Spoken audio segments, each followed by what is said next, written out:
El videoclub de medianoche. Muy buenos días, tardes o noches a ti que nos estás escuchando en alguna parte del mundo en el que esperamos esté a 1 minuto de la medianoche, y si no, que tengas la confianza de que ese fenómeno está ocurriendo en algún momento siempre en este planeta. Bienvenidos al Club de la Medianoche, al Videoclub de la Medianoche. Yo soy Andrés y junto con Mar y con Uriel vamos a presentarles este podcast sobre historias de terror, nuestra celebración al género del terror en el cine, en la televisión, en los cómics, en los libros. Una cosa que nos emociona mucho, nos apasiona, nos tiene platicando desde antes de los micrófonos, y sí, a través de los micrófonos y de las pantallas, como ya conocerán a Auriel y a Mar, bueno, y a mí en lo que haya entregado, pero ahora en un acercamiento más íntimo y que espera mucha complicidad de su parte, porque es lo que tenían los videoclubs de cuando existían los videoclubs. Bueno, todavía están ahí presentes, pero nos referimos a esa época en la que había un lugar físico a sacar tu credencial, y también a los que de manera privada, en cúmulos de entusiastas de diferentes géneros, se reunían para compartir los cassettes, los discos, las memorias USB o lo que sea con lo que se hallan y se sigan compartiendo estas informaciones. Ese es el espíritu, además de pasarla bien y espantarnos, compartir, celebrar, recomendar y tener un buen rato en una plática en la que esperamos no te sientas nada ajeno. Te hablo a ti, quien nos está escuchando por primera vez, si es que ya conoces de nuestros trabajos, de lo cual estoy seguro por lo menos de nuestra querida Mar y Uriel, quienes tienen estos canales donde están exponiendo sus historias, sus entrevistas, las comunidades que ofrecen historias de terror y que nos mantienen ahí al filo en los comentarios queriendo escuchar más. Que seas parte también ahora en esta otra plática en la que, insisto, celebramos y recomendamos el horror.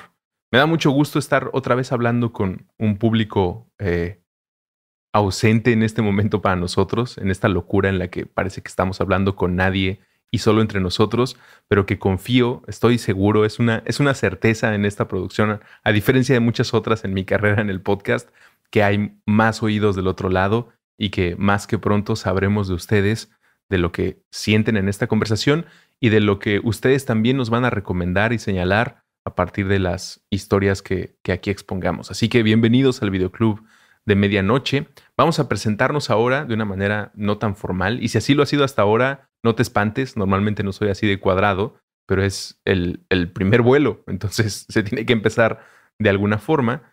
Como ya habrás escuchado, intuido o adivinado, recordado, yo me llamo Andrés, me dicen ruso, pero queremos empezar hoy por Mar Arriaga. Y ya que la aventé hacia la fila y estamos todos presentes, Mar Arriaga, ¿por qué no nos das el ejemplo, Auriel y a mí, de cómo contestar a esta loca pregunta de ¿quién eres? Enséñanos, por favor. Ay, muchísimas gracias por esa inclusión a la fila en el primer lugar. Y queridas y queridos miembros del videoclub, muchas gracias por estarnos escuchando. Yo soy muy feliz de estar por acá. Yo soy Mar Arriaga. En realidad mi nombre es Marlem Arriaga, pero siempre me ha gustado Mar como una pequeña forma de síntesis del nombre, porque cuando era niña me era muy difícil que la gente supiera escribir mi nombre. Entonces, al final del tiempo me rendí. Me di cuenta que iban a decir Mar, Marlene, Marlene. Entonces, ya me acostumbré verdaderamente a eso, pero pueden decir Mar Arriaga con mucho gusto. A mí el amor por el terror no me nació de la forma más artística, si lo podemos decir, o tal vez sí. A mí me salió el amor por el terror a través de estos pequeños libros que vendían en el metro, súper delgaditos, con leyendas de México. Para mí, ese fue mi primer acercamiento a la literatura del terror. Y a partir de ahí me dije a mí misma, quiero replicar esto de alguna manera. Y comencé a escribir como historias de terror, historias fantasmas, desde que era muy pequeña, mientras escuchaba también y veía programas como La Mano Peluda, como 13 Miedos o Lo que la gente cuenta. Entonces, digamos que no fue tan cinematográfico de mi parte, pero sí bastante entretenido. Y así es como me di cuenta de que no quería escribir novelas de terror, yo no quería ser Stephen King, sino que quería escribir cine, que quería ser guionista, y es por eso que en algún momento espero algún día ver una película de terror mía y que por favor, no sean tan duros como tal vez nosotros lo seremos. Bueno, está en proceso, Mar. Piensa que en el episodio 100, 200, donde estemos escuchando y hagamos la evaluación de el camino recorrido, te vas a estar escuchando diciendo, mira, ahí todavía no terminaba esa parte o estaba en el conflicto del tercer acto, o como le digan, en el cuarto de escritores en el que estés participando. Qué chido, qué chido. También asumirnos, sí, como pues gente que está al tanto y pendiente de las publicaciones de terror, de los estrenos, del cine de culto, pero también somos creadores. De ahí nuestra piedad y entusiasmo al hablar de otras piezas, ¿no? Todos los que estamos aquí presentes. Y tú que nos estás escuchando, esperamos que viva dentro de ti pues las ganas de compartir ficción o una historia de terror que te haya ocurrido o que esté relacionada con una película de terror. Será fascinante. Pero estamos en ese espíritu. Todos queremos crear y todos sabemos apreciar.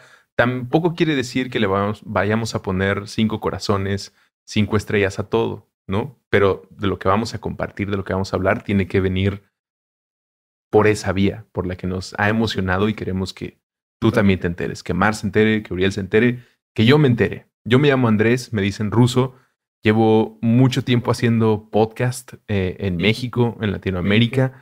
Ahora mismo trabajo en Sonoro. He publicado algunas producciones que he tenido la oportunidad de escribir y dirigir, como Toxicomanía. He podido colaborar con Uriel, uno de los puntos claves en mi carrera en la industria y también en mi vida como creador, pues es a través de los relatos y la comunidad de Relatos de la Noche que pudimos trabajar un proyecto que terminó hasta con una versión en una novela gráfica, cosa que a mí me sigue llenando de orgullo y de mucho amor decir en voz alta que he podido colaborar y publicar en una cosa así.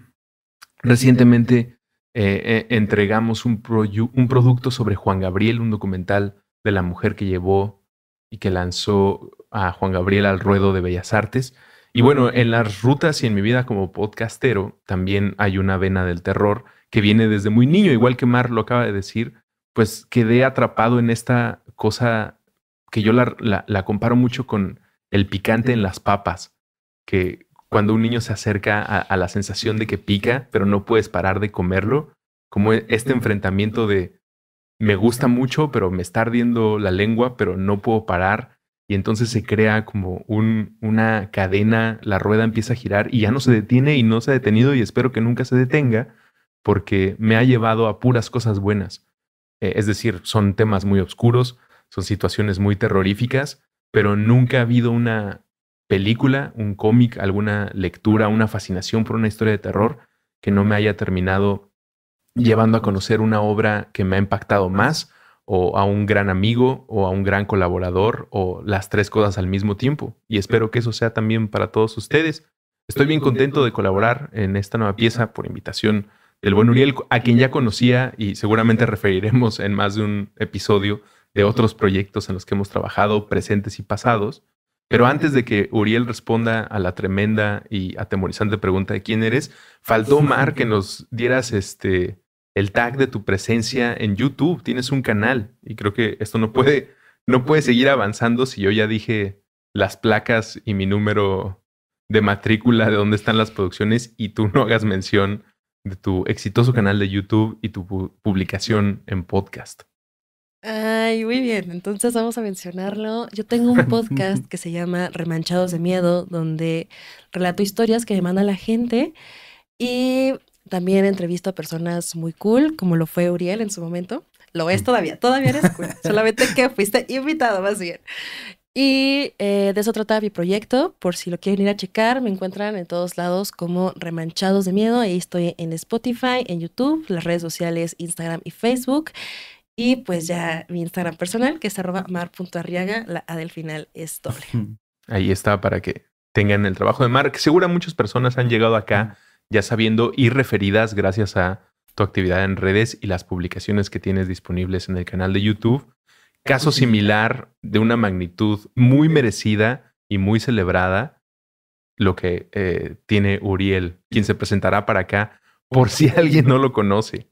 Querido Uriel, por favor, responde a lo que ya nos tocó a Mar y a mí. ¿Quién eres? Primero que nada, quiero agradecer infinitamente que estén aquí. Es para mí un placer,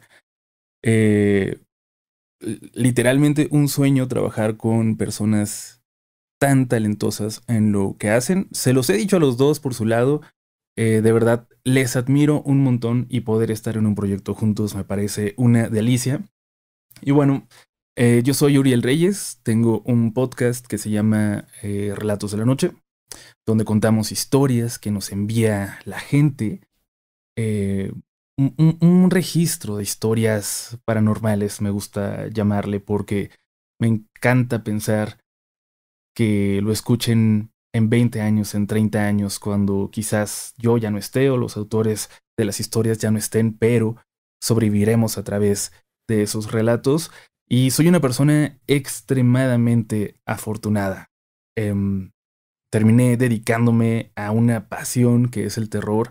Para mí el género más nostálgico, para mí el género que conecta con mi infancia, con mis primeros recuerdos, y ya se los platicaré más adelante.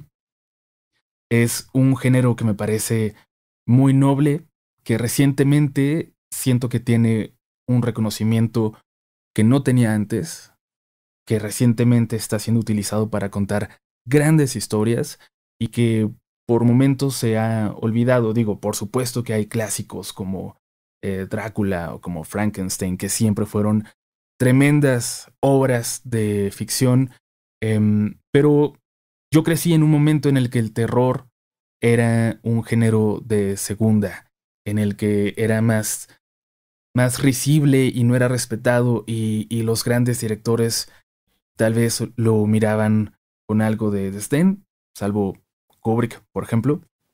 Pero inicié mi vida profesional en el periodismo, en la sociedad civil, en temas muy escabrosos, de verdad de terror, y eventualmente me dediqué por completo a la creación de contenido, al podcast Relatos de la Noche, a algunos otros proyectos en los que he tenido oportunidad de trabajar, por ejemplo, con El Buen Ruso. No te voy a decir Andrés, lo siento. No, sí, no, por favor no me digan Andrés. Sí, no me va a salir. El señor Andrés es mi papá.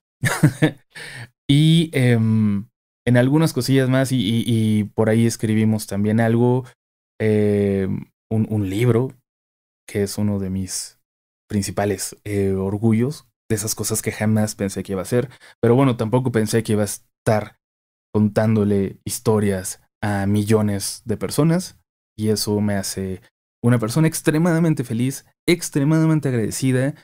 Y de nuevo, esto que estamos haciendo ahora, poder reunirnos a hablar de películas de terror, y también cuando se da la oportunidad de libros de terror, de cómics, de videojuegos, es algo que disfruto un montón y estoy completamente listo para empezar. Se nota la emoción en nuestras voces. Así debe ser, tú que nos estás escuchando. Estoy al borde de las lágrimas.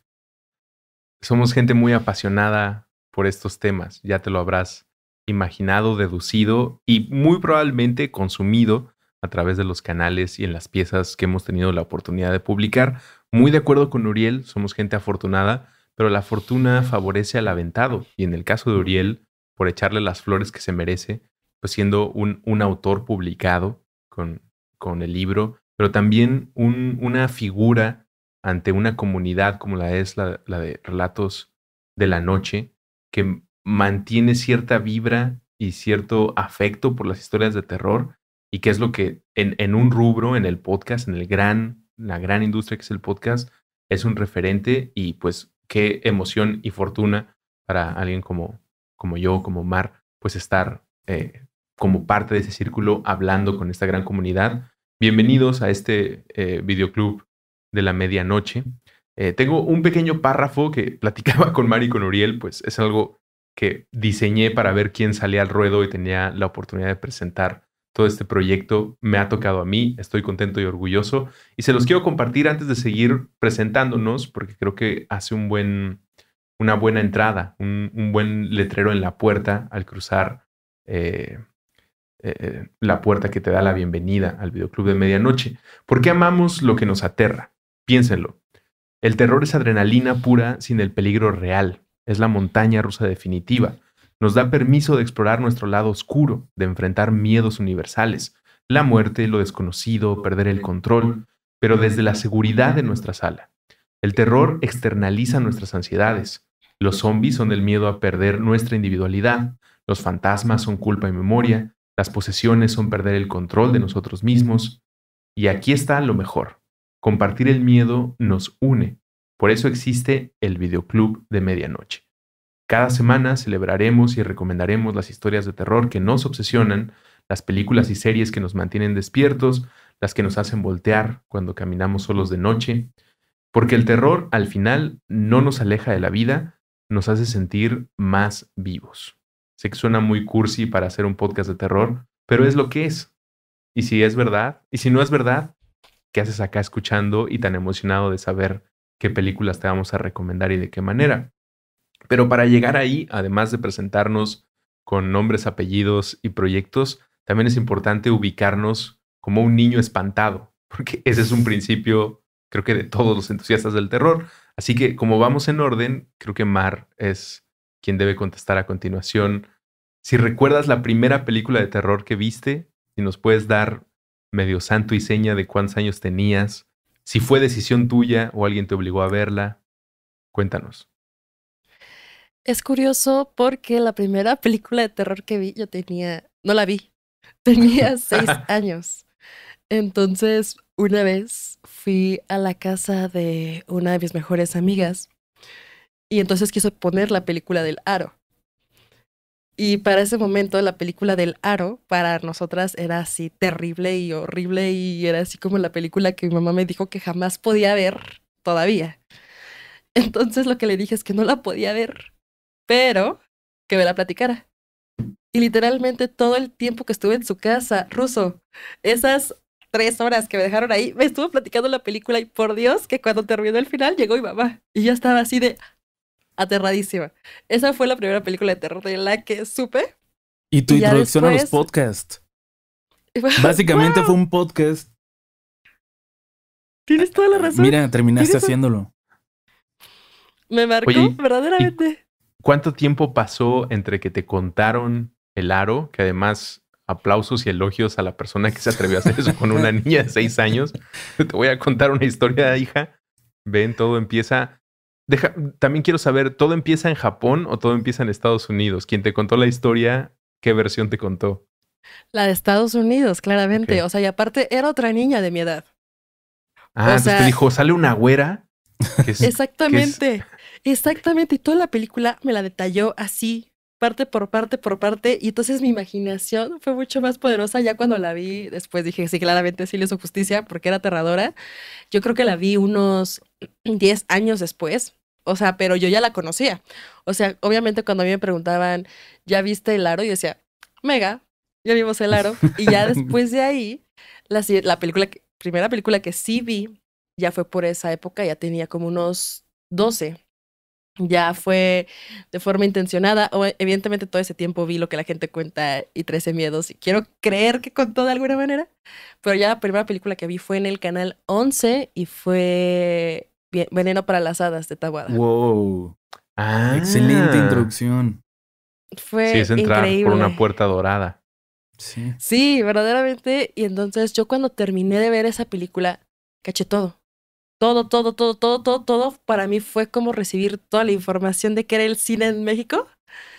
Y Ujú. dije, wow, ¿cómo a alguien se le ocurrió algo así? Ya después me fui como una adicta a ver todo lo demás de Taboada, que era El Niño de Piedra, que era Más Negro que la Noche y que era Hasta el Viento Tiene Miedo y ya de ahí no me detuve. O sea, yo en ese momento, yo lo único que pensaba fue cómo es que alguien pudo no solamente dirigir, sino escribir esto si no es un niño.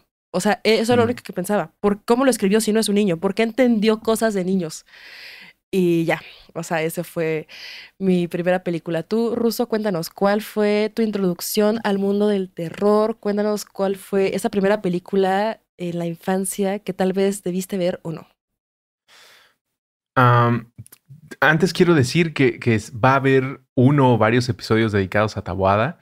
Un beso para Este- Taboada, donde quiera que Este esté. no es el episodio, pero el mío fue El Libro de Piedra, o es El Niño de Piedra. El libro de piedra. El Libro de Piedra. Y creo que igual que contigo o con varias personas, existía este filtro sobre el terror estadounidense, vamos a decirle así, para niños de cierta generación. Y también el tiempo de exposición, ¿no? Antes de que hubiera los servicios de streaming y de que las películas estuvieran flotando ahí a la disposición de un par de clics en el control remoto, era más bien la exhibición en la televisión cuando se preparaba una trilogía o durante semanas antes o días antes te decían qué película iba a ver. Y entonces los papás y mamás de esa época, de esos modos, podían maniobrar mejor lo que iba a consumir su hijo, porque sabían el horario al que podían apagar la tele y no. Y entonces, pues me cuidaron mucho para que no. Me acuerdo que La Mosca la empecé a ver. Pude haber contestado La Mosca, pero no la terminé de ver porque vi 20 minutos y mi mamá lo detuvo. Pero las películas de cine nacional, y específicamente El Libro de Piedra o Hasta el viento tiene miedo, como que se resbalaban por estos filtros de seguridad de los papás, porque tenían un espíritu y estaban en un ambiente más familiar, como de Canal 9, ¿no? Los mexicanos, no sé si en todo México, pero por lo menos en Ciudad de México, Canal 9 tenía una presentación de películas de cine nacional clásico, cine blanco y negro, cine de ficheras, pero también películas de terror de vez en cuando. Y entonces tú estabas viendo tal vez una pieza de Pepe Aguilar y después seguía Hasta el viento tiene miedo o El libro de piedra De y Antonio después Aguilar. seguía otra película. ¿En Tijuana también? No, es que Pepe Aguilar no tiene películas del cine de oro. Yo creo que era Antonio, pero... Era Antonio. Sí, por Sí. supuesto. Y Ángel Aguilar también salía, Sí. No, estoy hablando Los del recuerdos papá. de Russo ya completamente licuados. Fragmentados. Sí. Este No, es un no. adelanto de Russo en el psiquiátrico dentro de 600 años. Cuando de Esto es repente le como- está platicando a la enfermera. Les y juro que ahí entonces estaba Pepe Ángel Aguilar. Pues lo La siento, pero es estatua que ya se cobraba está, vida. ya se Salía está poniendo Cristian como de. Nodal. Ya se está poniendo como de 100 años de soledad esa trama. Entonces, disculpen ustedes que no pueda seguir el hilo. Pero sí, estoy hablando del abuelo Aguilar. Y bueno, el punto era ese, como se pegaban estas películas dentro de la programación y entonces, más que estar atento el adulto responsable junto al niño, pues se sentía más como, bueno, estamos en la casa de la abuela y antes de que lleguen las demás visitas, pues déjales la película. Total, sí da miedo, pero yo ya la vi de niño, ¿no? Poniendo el ejemplo de mi mamá o de mi papá y sabe qué tanto miedo da y qué tanto vas a aguantar. Entonces sí, yo también entré y estoy contento por Taboada y por mi idioma al cine de terror. Turiel, ¿qué película fue la primera de terror que viste? Más o menos a qué edad. Y si fue decisión tuya o alguien te obligó. Esa es una historia que he contado en un par de ocasiones ya, pero antes de llegar a ella, también quiero mencionar mi momento Taboada. La primera vez que me topé con una película de Taboada fue por ahí de los 12 años. Y lo recuerdo muy bien porque mis papás y yo llegamos a casa, no sé qué estábamos haciendo tan noche. Se acabó el noticiero de las 10 en el canal 12 local de Tijuana. Y a las 11 iniciaba una película, que regularmente eran películas, pues, del cine mexicano que le gustaban mucho a mi papá. Era muy fan de ver una y otra vez las películas de Pedro Infante, Cantinflas, de Tintán. Un gusto que me costó tiempo adoptar a mí, pero ahora también las disfruto.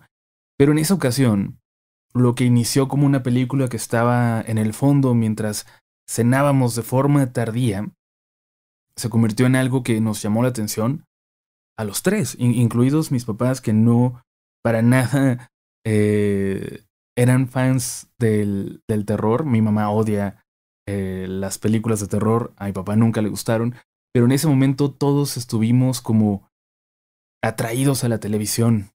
Y aunque le puse atención a partir del minuto 20 por ahí, me pareció espectacular, sobre todo para alguien que en ese momento, en mi niñez, descartaba mucho por default el cine mexicano y nunca esperaba nada más allá de ranchos y haciendas. Y me marcó y por supuesto que intenté buscar más de Taboada. Somos de otra generación, entonces no había internet. Fue una búsqueda más con amigos y preguntando y de repente cazando las películas cuando aparecían. Después me topé con El libro de piedra, que me parece todavía una de las películas más aterradoras que he visto. Tiene momentos completamente no sé, terribles que se quedan en tu memoria para siempre. Pero hablando, mi primer película es muy curioso porque creo que esa historia, la que estoy a punto de contarles, define todo lo que soy ahora, porque es el primer recuerdo que tengo en mi vida. Es cuando despertó mi memoria así como, ¡pum! A partir de aquí vamos a grabar, porque esto es traumático y vas a tener que recordarlo toda tu vida.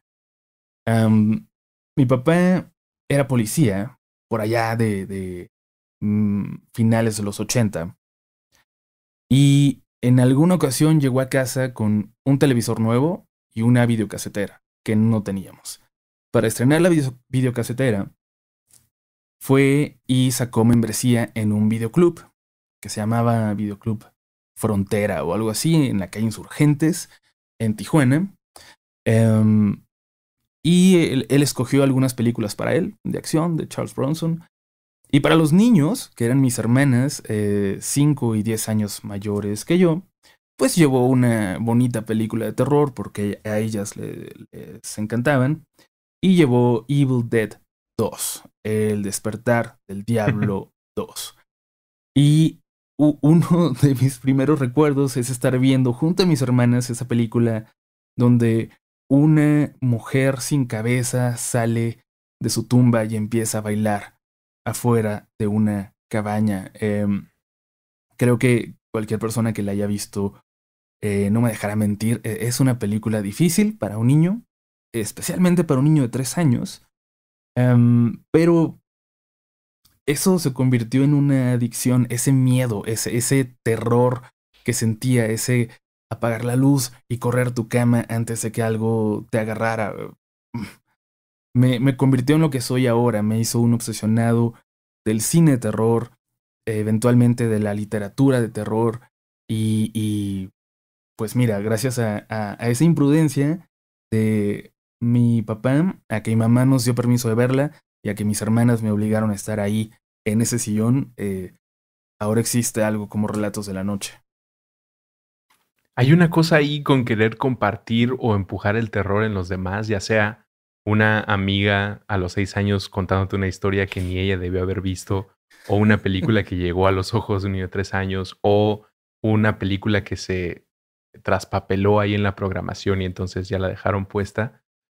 Estas películas o estos cuentos de terror normalmente te los etiquetan con el peligro hacia los inocentes, los infantes, la gente no adulta, como cuidado porque puede afectar sus mentes, pero nunca te indican que pueden terminar siendo autores de terror, como tal vez ese es el mayor riesgo de un niño viendo una de estas películas, como que se va a inspirar tanto a querer compartir estos nervios de ser atrapado, de ser acechado, que terminarán haciendo su propia historia de terror o combinando muchas historias de terror para dar vida a algo nuevo y mantener el fuego en la fogata y a la gente con atención a sobrevivir, ¿no? No necesariamente a una bruja, al demonio o a una maldición que te transforma en una estatua que te hace de piedra, sino a una situación que te genere un temor similar y que vas a tener que enfrentar. Como si hay algo en nuestra química para lo que nos preparan estos relatos. Y también hay jumpscares. Y esa es la siguiente pregunta, ¿no? No todo es el amor, el apego y la reflexión filosófica existencial sobre el terror. También hay momentos en los que pues terminamos haciendo algo penoso o simplemente gritamos a un nivel de volumen al que tal vez no hemos vuelto a gritar porque esa escena nos espantó y nos puso los pelos de punta. Veo que sus ojos están, por lo menos los de Mar, ustedes que no nos están viendo todavía, están recorriendo sus cejas tratando de ubicar cuál de, supongo, muchos jumpscares habrá sido. Así que en lo que lo sigues ubicando, yo diré el mío, que además rima con El Aro, con la película que te contó tu amiga a los 6 años. Yo la fui a ver al cine. Sí, en audiolibro en vivo. Sí. Yo la fui a ver al cine. Me llevaron mis primos más grandes. Yo haber tenido como 12, 13 años. Y me pedí unas palomitas y unos nachos. Como no iban mis papás, íbamos más en plan de los primos grandes y a mí me llevaban como de su mascota. pues me aproveché porque pues, a mí nunca me dejaban pedir tantas cosas, ¿no? Era como tu refresco, tus palomitas o tu hot dog. Y como no había nadie y era el consentido, pedí nachos, palomitas de dobles sabores, refresco Jumbo, chocolate, helado. Y tiré todo cuando en el primer jumpscare de la película de Aro, la versión estadounidense, cuando muestran el rostro de una de las víctimas del video. Ay, por supuesto. Tiré todo. Tiré las palomitas, los nachos y grité. Y bueno, afortunadamente el como cine... Flanders. Ajá, así de... Estas cortinas están increíbles. Grité, porque además niño está cambiando la voz. Todavía puedes ir hasta esos niveles de agudo. Y toda la comida... Me acuerdo que solo rescaté unos poquitos nachos que estuve ahí con el queso que cayó en donde va el refresco. Ahí los estuve remojando el resto de la película y me espanté bastante. Con lágrimas en los ojos. Más por la comida que por la película. O sea, el trauma que puedo compartirles sí es que... Porque además el cine fue noble conmigo. Como se rieron, se dieron cuenta que era un niño. Qué extraño ese fenómeno. Ya hablaremos de eso más adelante y en otros episodios. Cuando entran niños a ver Evil Dead, el remake. Y hay un niño de 8 años ahí sentado y uno se pregunta... ¿Qué es esto? ¿Qué tipo de simulación es? Sí, puede terminar siendo un creador de terror. Por favor, alguien deténgalo. Deténganlo. Va a hacer un guión para el Fonca. Sí. Va a pedir un Fonca. Deténganlo. Mar ahora está tratando de parar su risa y carcajada, pero ya dejó de recorrer sus cejas con los ojos, así que supongo ya ubicaste 1 o 2 jumpscares que puedas compartir. Pero antes, a mí me encantaría que pronto tuviéramos video porque las caras que hace Mar se tienen que ver en algún momento. O sea, estoy disfrutando mucho ese nervio, esa emoción, esa cara nostálgica que de pronto pone. Es que es imposible, de por sí ya soy así súper gestual, pero... fíjate que antes a mí no me gustaban los jumpscares porque hay que admitirlo, duelen. O sea, es un sentimiento de dolor como momentáneo, como no. Sí. Fue hasta después que dije, pues es que eso vengo. Y ahora disfruto mucho cuando viene un jumpscare fuerte y con todo. Yo creo que uno no tan lejano. La verdad es que yo creo que uno de los jumpscares más fuertes, bueno, sí fue lejano. O sea, mi primer jumpscare yo creo que tenía como unos 15, la verdad. Ya estaba obsesionada por el mundo del terror y me dije a mí misma, tengo que ver todo lo que pueda.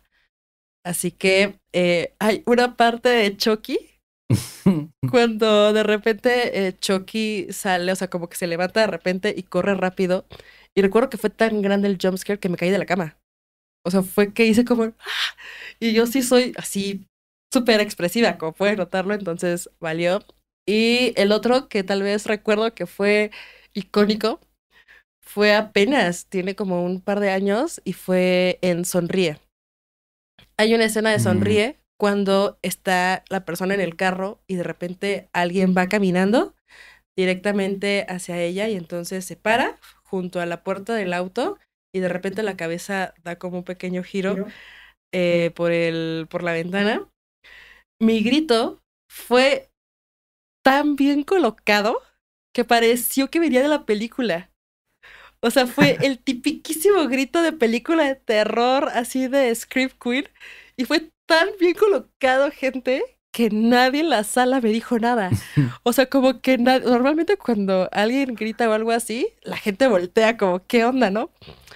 En la sala yo tenía al lado gente y la gente seguía escuchando. Yo decía... Bien, qué buena forma de mimetizarme. Tú, mi querido Uri, cuéntame. Gracias a tu susto y grito hay personas de esa función que siguen contando la anécdota desde su perspectiva, como de no sabes la mezcla de audio de ese cine.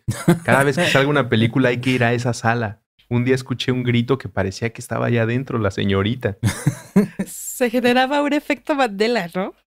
Ajá, sí, insisto, tal vez empezaste un culto de gente que sigue yendo a esa sala, esperando volver a tener la misma calidad de audio. Se dice que fue casi tan agudo como el de Russo cuando vio el aro.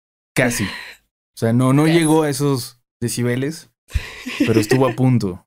Al menos no hubo sollozos después por mis palomitas. Mis palomitas. ¿Te imaginas? Un pobre niño ahí regordete tratando de recoger palomitas y nachos del suelo. Por lo menos, insisto, el cine se alió conmigo, igual que la gente que esperamos escuchó a Mar y aplaudió al encargado de la mezcla Sí, sí. o al cácaro que hizo un buen trabajo. No siempre prenden todas las bocinas. Permítanme meter esa pequeña queja aquí ante los exhibidores. No en todas las salas y no siempre prenden el sistema como debe ir. No quiero ser el snob, pero también háganme el paro, ¿no? Sí. Aquí lo que hacemos es audio. Aquí, exactamente. Conéctenme bien los cables o mandamos un ingeniero.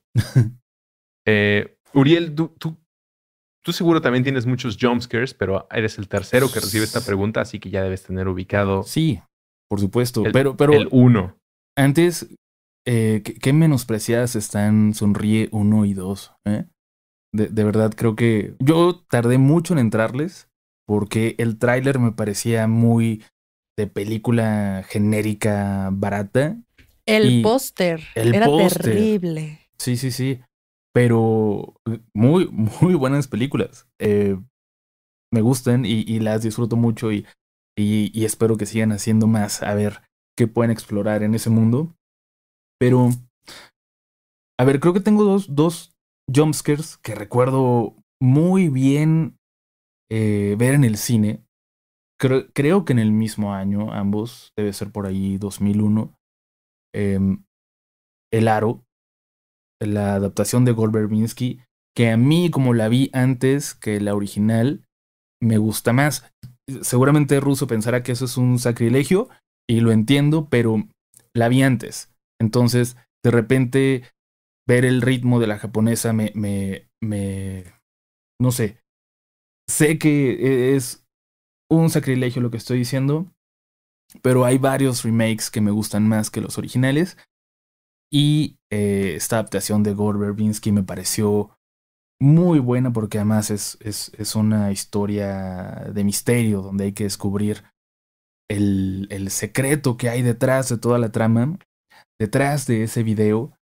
Y me gustó mucho. Y cuando sale Samara al final de la televisión, de verdad, recuerdo perfectamente esa sensación colectiva que estábamos viviendo en el cine, cuando nadie se esperaba eso. Digo, ahora, para una persona que está consumiendo terror en este momento, una persona muy joven, pues le parecerá hasta un lugar común, un fantasma saliendo de la tele, pero en ese momento era brutal, era innovador, el efecto se miraba bien. Entonces creo que ese es uno. Y por ahí también, no quiero hacer un spoiler, pero la escena del armario de los otros, de Alejandro Amenábar, casi al final, cuando están escondidos ciertos personajes y alguien les abre la puerta y te llena la pantalla por una fracción de segundo, también me pareció espectacular. Que además los otros sigue siendo para mí una de las mejores películas de terror que he visto. Un terror gótico, nostálgico, melancólico, precioso. La mejor actuación de Nicole Kidman en su carrera y probablemente la mejor película de Amenábar.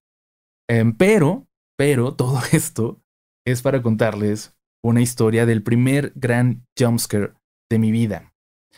En algún momento, en mi casa, en una colonia muy, muy vieja en Tijuana, un terreno muy grande donde había varias casitas que en algún momento se rentaban, dejamos de rentarlas y nuestra pequeña casita decidimos expandirla. Entonces, en una de las, bueno, más bien un cuarto de renta, así un par de cuartos que estaban ahí en el terreno, hicimos como una sala de televisión donde veíamos películas de terror. Y recuerdo muy bien una ocasión en que estaba con mi hermana Cristina, a quien le mando un saludo porque seguramente va a escuchar esto. Estábamos viendo El Exorcista 3. Por cierto, una película que está revalorándose con el tiempo, dirigida por William Peter Blatty, el autor de la novela. dirigió la tercera película y está muy interesante porque es la persecución de un asesino en serie o de alguien asesinando como un asesino en serie que murió hace años de ejecutado. Y todo tiene un sabor satánico ahí que va tratando de investigar el detective que aparece en el primer Exorcista, en el Exorcista 1. Es una gran película que, les repito, se ha revalorizado con el tiempo, pero además tiene probablemente el jumpscare más impactante en la historia del cine. O me voy a atrever a decirlo. Y en ese momento la película me estaba aburriendo. En ese momento yo esperaba terror, esperaba algo más parecido al Exorcista 1. Y con toda la trama del detective intentando reunir pistas y evidencias, me estaba quedando dormido y abrí los ojos exactamente en el momento en el que ocurría ese jumpscare, que es una toma muy larga de un pasillo en un hospital psiquiátrico. Muy larga donde aparentemente no está pasando nada. Hay una enfermera que va, que regresa, que entra en un cuarto y que sale del otro. Y de repente atraviesa el pasillo que estamos viendo. Y detrás de ella, con un sonido espeluznante, sale una figura completamente cubierta como con una manta y unas tijeras enormes. Y nada más se ve que va directo hacia su cabeza. Con el corte a una virgen, a una figura de una virgen decapitada. Es brutal y de verdad, o sea, yo estaba, no sé en qué estaba soñando, pero de repente abrí los ojos y vi esa escena y el sentimiento que causó es algo que creo que no he vuelto a sentir. Es un jumpscare, pero de la nada y bueno, una oportunidad para recomendarle a la gente El Exorcista 3, que hay muchas personas, de verdad, hay una corriente ahora que considera que es mejor que la primera y no sé, están muy parejas, muy parejas. Olvidemos la segunda, de hecho, la tercera como que ignora que la segunda jamás ocurrió, pero por favor, véanla, vale la pena. Oye, Uriel, y en ese jumpscare, en ese momento que nos está relatando, ¿reaccionaste más allá de la parálisis y del asombro? O sea, gritaste, se te cayó algo, te paraste, pellizcaste lo que tenías al lado. No tenía nada cerca, no tenía mis palomitas para lanzarlas.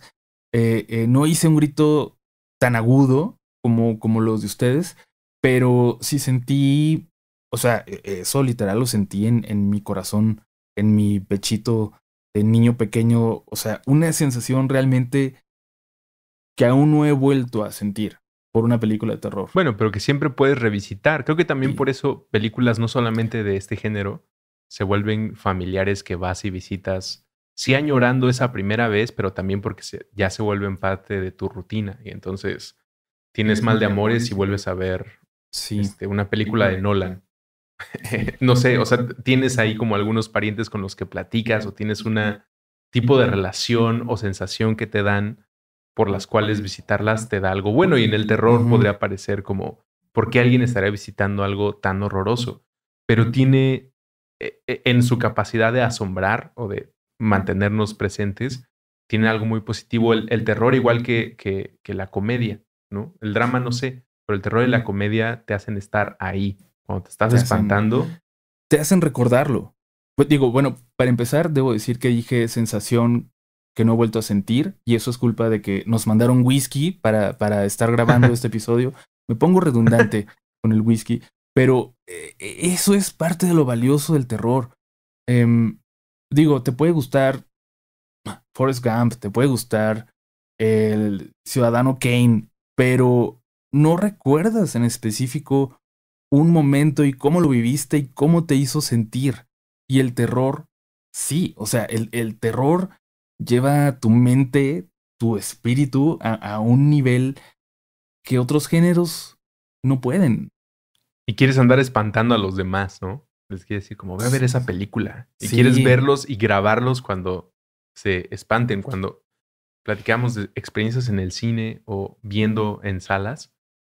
Ya cada vez más es común personas que exponen a amigos, familiares o seres queridos a grandes secretos del cine, como grandes twists, y quieren tener su reacción como para compartirla. Como es un fenómeno, una vez más, como de querer unirnos o sabernos iguales a partir de lo que nos da risa, lo que nos da ganas de llorar y lo que nos da miedo. Y lo que nos va a dar este videoclub de medianoche es el ejercicio de videoclub de estantería. Ustedes pensaban que solo era por lo coqueto que suena el nombre, pero no, tiene una función y a continuación será inaugurado por los aquí presentes, tanto sus oídos como Mar, Uriel y yo. ¿De qué estoy hablando? Los videoclubs solían tener una repisa, una estantería en la que te paseabas y te mostraban las películas disponibles a la renta. Algunos ya no estaban ahí porque si eran como Mar, como Uriel o como yo, tal vez abusaban de los días de renta de cada una de estas piezas porque querías verla una y otra vez y entonces no dabas oportunidad a que alguien más pudiera hacerse de la copia para verla y tener los comentarios del director, de la directora. Queremos compartir esa sensación con ustedes y es una colección que vamos a ir armando episodio tras episodio y que seguramente vamos a revisitar igual que se hacía antes en los videoclubs más de una vez la misma película o la reacomodaremos. Como diremos, no, mira, esta vez vamos a hacer nuestra selección de fantasmas con nuestras 100 películas que ya tenemos o el número que termine siendo. Pero ese número empezará a partir de este episodio y empezará con 3. La pregunta está muy fuerte, pero pues es el entusiasmo que traemos en este emprendimiento, en este podcast. ¿Cuál es tu película de terror favorita de todos los tiempos? Uy. La vamos a poner aquí. Sé que eso cambia. Es como tu Beatles favorito, tu canción favorita. Depende el año, depende el mes, depende de lo que desayunaste. Pero hoy, Mar, Uriel, y yo también me lo estoy planteando así, y ustedes que nos están escuchando hagan este ejercicio. Hoy tienes que decidir en Halloween 2025 cuál es la película que pones en la estantería del videoclub de medianoche para que la comunidad que se acerque y pase por aquí diga, ah, mira, otro fan. O, esa nunca la he visto. A ver, El Exorcista 3. Digo, no sé si esa es tu favorita de todos los tiempos, pero hoy, Halloween 2025, ¿qué pone Mar? Si tienes 2, dilas y nosotros te ayudamos en el desempate. Sí. Híjole, para mí es complicado porque me debato entre el cine internacional y el nacional. O sea, verdaderamente creo que México puede hacer muy buenas películas de terror. En algún momento ha hecho excelentes películas de terror que tal vez no han tenido el mérito que merecen. Y, híjole, es que para mí es complicado. Creo que voy a elegir, es que aquí está la cuestión. No me parece que sea la mejor película de terror. Solo es mi favorita. Y creo que Es ahí muy la válido. gran diferencia. Sí, es la diferencia. Entonces, creo que del cine internacional, a pesar de que todos mis maestros de cine me odian por eso, es Suspiria de Dario Argento.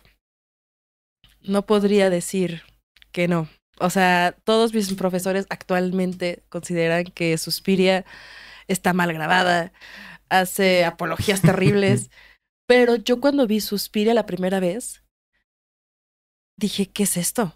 O sea, la fotografía increíble, la música increíble. Después vi porque es una trilogía de las 3 madres. Y ya cuando terminé de ver las otras 2, dije, Santa Madre de Dios, ¿qué es esto? Entonces creo que pondría Suspiria, porque también, tal vez ustedes no lo ven, pero tengo un póster de Suspiria recordándome todo el tiempo qué es lo que me gusta. Y de el cine nacional, creo que elegiría Vuelven, de Isa López. Uy. No sé Muy si la han buena, visto. Sí. Oye, ¿te gustó el remake de Suspiria? Con Luca Guadagnino, sí. Luca Guadagnino le da una cosa maravillosa. Creo que podría debatirme entre la Suspiria de Luca Guadagnino y la Suspiria de Dario Argento, porque la de Luca Guadagnino hace que los personajes femeninos tengan un contexto mucho más amplio, hacen que tenga una profundidad mucho más intensa. Y son 3 horas de maravillosa Dakota Johnson. O sea, yo creo que Dakota Johnson no tuvo una mejor dirección que la de Luca Guadagnino y ahí está espectacular. Sí, un beso también a Dakota Johnson que nos escucha. Claro, bebé, Sí. te amo. Con sus audífonos en el metro de Nueva York, que iba Sí. escuchando el videoclub de medianoche. Creí ver Eh, una cara de disgusto porque siento que, y según mal no recuerdo, Russo no es el mayor fan de Dario Argento. No, sí. ¿Sí? Y sobre todo de Suspiria. Digo, en comparación con la nueva, las diferencias no me hacen inclinarme por ninguna de las dos en específico. Tal vez un poco más por la versión más actual, principalmente por la música, porque Tom York, uno de los miembros de Radiohead, está involucrado y al Sí. igual que lo que han hecho otros miembros de Radiohead por su participación en cine, me parece siempre fenomenal. Pero de la de Argento, que ya le dedicaremos a esa y a la de Luca, Ujú. de Argento respeto y valoro mucho la sensación de colores en una película de terror. O sea, que algo que en principio te quiere transmitir horror, incomodidad, tenga tantos colores a disposición del espectador, que no es un lugar común, ¿no? No es la oscuridad, la sombra, lo que sale de ahí, sino estos cambios que de repente hasta parece papel lustre junto al foco, y tal vez así lo hizo, yo qué sé. Pero esa sensación se me hizo muy, muy fresca y siempre la he sentido como una pieza de alguien que es libre. Y es una cosa que a mí me atrae siempre en cualquier género. Cuando veo y consumo algo que se siente muy único, no por ninguna otra pretensión más que el que es alguien que no está siguiendo a nadie. Estoy en plena libertad. Y creo que eso también se gana la enemistad o antipatía de ciertos dogmas o gente muy estructurada, que sus razones tendrá para ser estructurada, seguir presupuestos, atender a los tiempos que se tienen que entregar, yo qué sé. Pero es un lugar a donde formarte, ¿no? Como mira, esta persona que manejó jugando terminó entregando una pieza tan... A mí se me hace bonita, ¿no? Es raro y serán adjetivos que iremos encontrando para películas que tal vez ustedes digan, ¿cómo se te hace bonita The Fly? Pero sí, hay cosas como Suspiria, que se me hace una bonita película de terror. Y igual que Vuelven, las dos las vamos a dejar, ¿no? ¿Se vale? ¿Se Sí. vale? El interventor dice que sí. El interventor ya nos dejó. El videoclub de medianoche se estrena con estas dos películas. Y si voy yo voy a poner... Es que creo que Uriel y yo vamos a decir... Podríamos decir las dos mismas películas. Pero yo no voy a Entonces, decir la que estás pensando. ¿cómo sabes cuál es la que estoy pensando? Porque estamos obsesionados con ella. Sí, pero las dos empiezan con E, nada más que una lleva H y es muda. Uy. Bueno, yo voy claro. a desviarme Venga. y yo voy a aventar Babadook. Bien, Babadook. era otra de mis opciones, de hecho. Es Dios santo. mi aportación para esta estantería. Es una película que siempre recomiendo, incluso si es alguien que no está buscando algo de terror y que viene conmigo, como ¿qué película me recomiendas? Me hace un gran cuento en el que hay horror involucrado, hay fantasía, pero en su corazón habla de lo difícil que es paternar, maternar y no solo asumirte como alguien que debe ser responsable de alguien más, sino alguien que tiene que lidiar con sus propios demonios, en este caso expresado a partir de traumas y una mamá en solitario con un hijo al que la mayoría ahorcaría como Homero a Bart Simpson, pero que termina entregándonos el plato perfecto para una gran historia de terror moderna y además su realización, su producción, al igual que detalles como los que compartías, Mar, con Argento.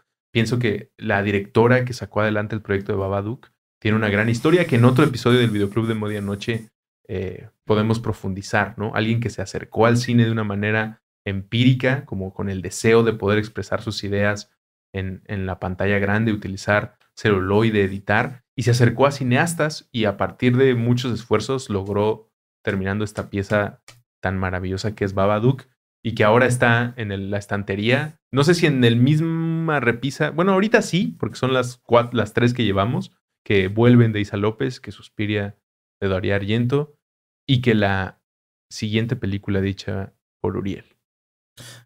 Me da mucha pena, pero bueno, lo voy a hacer. Yo pensé en Hereditary, que la mayoría de la gente que me haya escuchado hablar un poquito de cine de terror sabe que es probablemente mi película favorita, más allá del horror.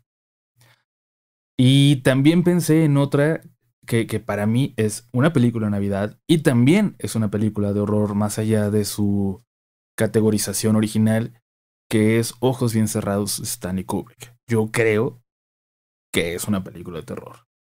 Sin embargo, no voy a mencionar ni esa obra maestra de Ari Aster, ni esa otra última gran obra de Kubrick, tan legendaria.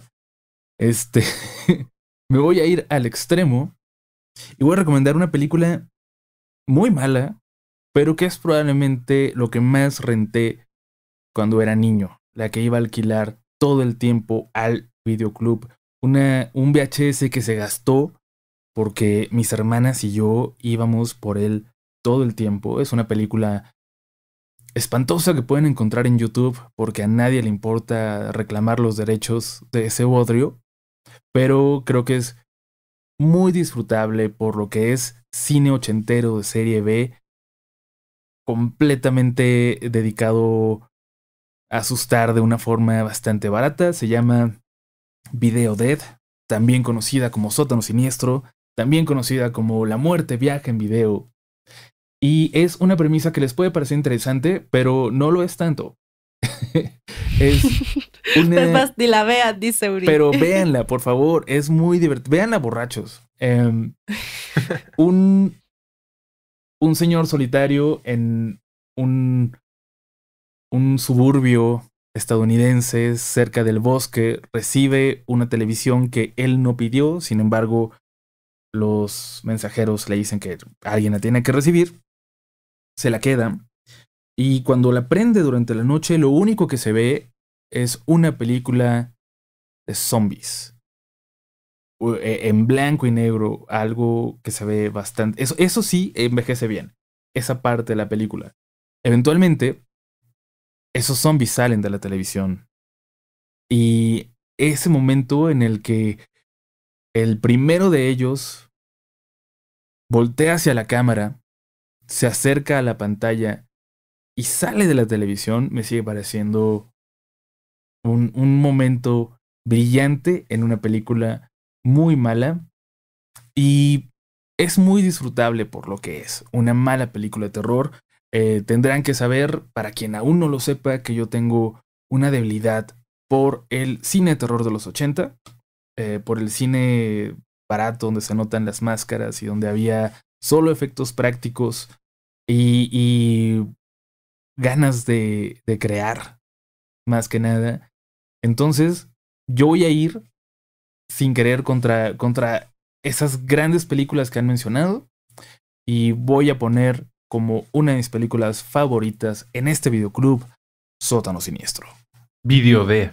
Dijiste Video La muerte Dead. viaja en video, pero ¿fue irónico o sí tuvo ese También título? tuvo ese nombre, tuvo muchísimos nombres. Ajá. Bueno, yo lo celebro para que haya diversidad dentro del videoclub de medianoche, pero también espero que prepares tu explicación cuando Mar estrene película y nos presente a Ari Aster en Hollywood. Tú le vas a tener que explicar a Ari Aster que decidiste meter La muerte viaja en video antes no que Hereditary. Hereditary. Después de cuántos años llevamos de conocernos y de hablar de Hereditary, y aún así caray. decidiste en el primer episodio de este videoclub ir por La muerte viaja en video. Quería en vez sorprender de- a la gente. Es que creo que muchos y muchas sabían que iba a decir Hereditary. Sí. Era Había apuestas en Las Vegas. La línea Por en Las Vegas supuesto. estaba alta. Híjole, yo creo que ibas a decir narcos contra gays. Narcos contra zombies, narcos contra gays. Sí, No, Narcos hemos contra Gays sí contra existe. Darketos. Es una adaptación que alguna vez ya... Es más, tenemos que hacerla nosotros, Mar. Mega. Pero ya existe narcos contra gays, gente. De hecho, es una película que pueden encontrar en YouTube. Yo la vi. Es de serie B. Y la verdad es que hay una de las escenas en un antro baratísima, donde en algún momento están bailando un narco y una persona de orientación sexual gay. Entonces, la verdad, increíble. Amo el cine. También amo el cine de serie B. O sea, también el cine de serie B de repente es como, ¿considerarías que esa película de La muerte viaja en video es serie B o es cine chido? No, es serie B por completo. Sí, o sea, por favor vayan a verla, aunque sea el tráiler. Aunque sea la escena donde los zombies salen de la tele. Está curiosa. Es como un bebé feo, pero que sigue siendo un bebé. Tú le vas a tener que explicar a Ari Aster esta decisión y Mar le va a tener que explicar a Nicole Kidman cuando nos entregue algún premio por qué dijiste que su mejor actuación, a pesar de celebrar Los Otros, su mejor actuación, perdón, a pesar de celebrar Ojos Bien Cerrados, dices que su mejor actuación fue en Los Otros. Pero de eso se trata, tener un podcast, decir cosas por las cuales después te van a increpar directores y actrices famosas de Hollywood. Y también un de saludo hacer a Nicole Kidman también. Que nos está escuchando en que Australia. Nos está escuchando. Bueno, desde donde sea que estés, Nicole, felicidades por Los Otros y por separarte de Tom Cruise. Sí, claro. Gracias por llegar hasta acá en el Videoclub de Medianoche, por revisar nuestra primera selección. Esperamos que sea de tu agrado, que te lleve por caminos inesperados, tanto del susto como de la diversión y el entretenimiento, porque para eso estamos. Sí queremos compartir nuestro gusto por el horror y por los jumpscares y por las reflexiones que nos dejan todas estas historias, pero también la mera sensación de compartir, de tener puntos en común para crear amistades, lazos, proyectos. En el próximo episodio, lo dejo como tentempié, me gustaría platicarles la historia de Shelby Oaks. No sé si ustedes están enterados al respecto. Sí, de Chris Stockman. De Chris Stockman. Es un gran relato de la vida real, una cosa que está pasando, que nos debe emocionar a todos los entusiastas del terror, quienes en algún momento hemos estado frente a una cámara en YouTube o frente a un micrófono en el podcast, compartiendo nuestro gusto por el cine, específicamente por el de terror, y cómo eso se puede materializar gracias a que ustedes nos escuchan, gracias a la gente que se vuelve comunidad, en formas de detonar proyectos, de que ideas que tenemos por ahí se conviertan después en cosas que sean reseñadas por otro videoclub en otra medianoche que no es esta, porque esta, por lo menos la de este episodio, es la del Halloween de 2025, en el que Mar, Uriel y yo hemos comenzado esta loca aventura y en la cual ya eres parte, ya tienes tu credencial para venir a sacar películas. Solo regrésalas antes de la siguiente medianoche, porque si no... Y regrésalas. Las tienes que regresar o tienes una penalización. Yo la siguiente también les voy a contar la historia de cuando fui a ver El Aro en el cine. Un niño regordete gritó y se le cayeron las palomitas casi enfrente de mí. Pero ya después les platicaré de esa historia también. No fue en El Aro, ¿verdad? Sí, fue en El Aro, aquí en Ciudad de México. Entonces tal vez fui yo. Caray, soy yo. Y esto cierra otro círculo del misterio en nuestro grupo del videoclub. Pues eso por ahora. Esperamos que haya sido de su agrado este lugar, este espacio en el multiverso del podcast. Que vengas aquí seguido para consultar lo que hay en el estante, que nos sugieras tus películas, que si tuviste una relación similar con alguna de las que acabamos de decir o que nombramos en nuestros jumpscares y momentos favoritos, nos lo comentes. Estaremos siendo publicados en YouTube y a través del podcast en diferentes plataformas y en redes sociales también nos vas a encontrar. Muchas gracias por venir. Muchas gracias a Uriel por convocar esto, por invitarnos. A Mar por soportar todo el episodio sin ahogarse en un alguien ayude a Mar, por favor. Ajá. Muchas gracias. Muchas gracias. No, y muchas gracias a ustedes por escucharnos y también, tal vez en algún momento demos tarjetas como en Bisbirige. Sí, tenemos que dar tarjetas del videoclub, si no, ¿cómo vamos a controlar el inventario? Por eso quebró Blockbuster, no sé si ustedes saben. Pero no fue que Netflix les comiera. Exactamente, fue por no llevar un buen control. ¿Qué tal? Van a estar aquí sacando Videodead. Si después de que Uriel lo mencionó, esa película va a tener un repunte. Vas a ver, en Rotten Tomatoes va a empezar a tener publicaciones de mexicanos y la gente que la produjo va a decir, ¿pero cómo? ¿Por qué estamos teniendo un nuevo resurgimiento de nuestra película? Todo apunta a Uriel Reyes. Sí, muchas gracias por haber sido escuchas de este primer intento, de este experimento que ojalá que disfruten tanto como nosotros lo estamos haciendo al grabar. Nos apasiona este género y sabemos que si estás escuchando esto, también te apasiona en una u otra manera. Y vayan al cine, vean películas de terror, por favor. Sí, el cine de terror está teniendo un despunte bastante bonito. Creo que se debe a que hay de dos. Bueno, de por sí a México siempre le ha gustado el terror, ¿no?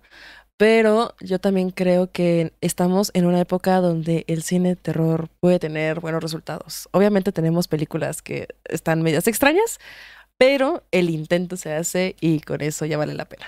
Así es.